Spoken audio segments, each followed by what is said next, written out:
પ્રદૂષિત નદીઓમાં વડોદરાની વિશ્વામિત્રી નદી પણ સામેલ છે। વિશ્વામિત્રી નદીનો અતિ પ્રદૂષિત નદીઓમાં સમાવેશ થાય છે।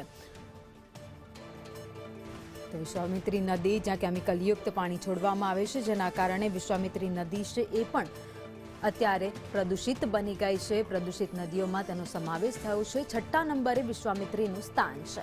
ઓક્ટોબરમાં નદીઓના સેમ્પલ લેવાયા હતા। અતિ ઝેરી નદીઓમાં વિશ્વામિત્રીનો સમાવેશ થયો છે।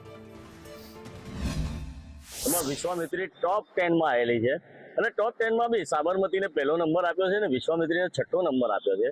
તો વિશ્વામિત્રીને ફરી અન્યાય કર્યો લાગે છે। વિશ્વામિત્રી ટોપ પોલ્યુટન્ટ નદીમાં સૌથી વધારે પ્રદૂષિત નદીમાં એક નંબર જ હોઈ શકે। સાબરમતી પણ લોકો જતા આવતા જોવે છે, એનું પણ પાણી દેખાય છે અને આ નદી પરથી જતા આવતા વિશ્વામિત્રીનું પણ પાણી દેખાય છે।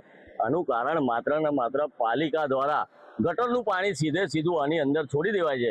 એમની નિષ્ફળ ગટર ઉભરાવાની સમસ્યાઓને સોલ્વ કરવા માટે એમણે આ ગટરનું પાણી નદીમાં છોડી દીધું છે અને આ નદી ખૂબ પ્રદૂષિત ને ઝેરી પાણીવાળી થઈ ગયેલી છે, જેને લીધે 12 મહિના મચ્છરો અને ગંદકીના ઉપદ્રવો વડોદરા શહેરને સહન કરવા પડે।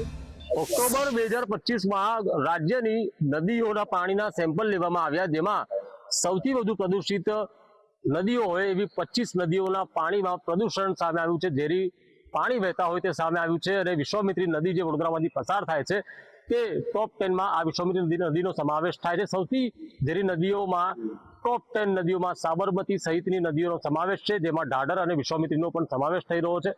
વિશ્વામિત્રી બચાવ સમિતિ એવું કહી રહી છે કે પાલિકા હજુ પણ જે ગટરના પાણી આ વિશ્વામિત્રી નદીમાં છોડવામાં આવે છે તેને બંધ કરી શકી નથી। એસટીપી પ્લાન્ટના પણ ટ્રીટ કર્યા વગરના પાણી સીધા જ વિશ્વામિત્રીમાં છોડાય છે અને તેના કારણે કરોડોનો ખર્ચ કર્યા બાદ પણ આ નદીઓ હજુ પણ પ્રદૂષિત બની છે। જોકે સરકારના રિપોર્ટમાં એવું કહેવામાં આવે છે કે આ નદીઓ પહેલા કરતાં ઓછી પ્રદૂષિત થઈ છે, પરંતુ તેમ છતાં પણ વિશ્વામિત્રી નદી કરોડો ખર્ચા બાદ પણ હાલ ટોપ 10માં 6ઠ્ઠા નંબરે અતિ પ્રદૂષિત નદીઓમાં સ્થાન ધરાવે છે।